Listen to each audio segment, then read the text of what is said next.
You probably think the Mississippi River flows where it does because that's where rivers go. It doesn't.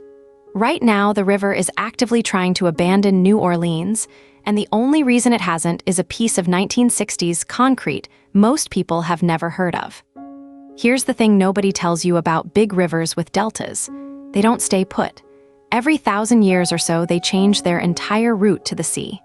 As the delta piles up sediment, the old path gets longer and flatter, and eventually the river jumps to a shorter, steeper way down.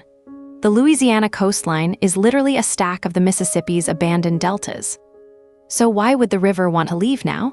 Because its current path past Baton Rouge and New Orleans is geologically worn out. And there's a much better option sitting right there, the Atchafalaya River. It reaches the Gulf in well under half the distance of the current route. Shorter and steeper. Exactly what water wants. And the river had already started making the switch.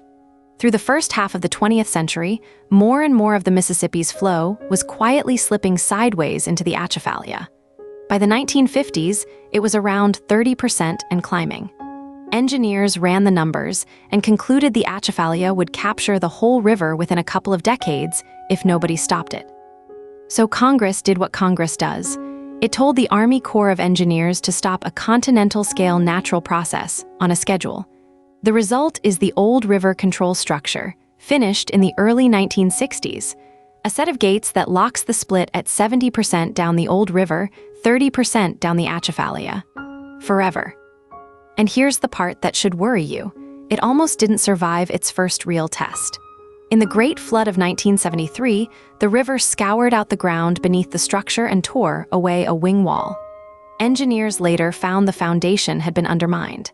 It came within an inch of being lost, and if it had gone, the Mississippi would likely have jumped channels right then and there. They bolted on an auxiliary structure afterward to take the pressure off. But think about what's actually being held in place here.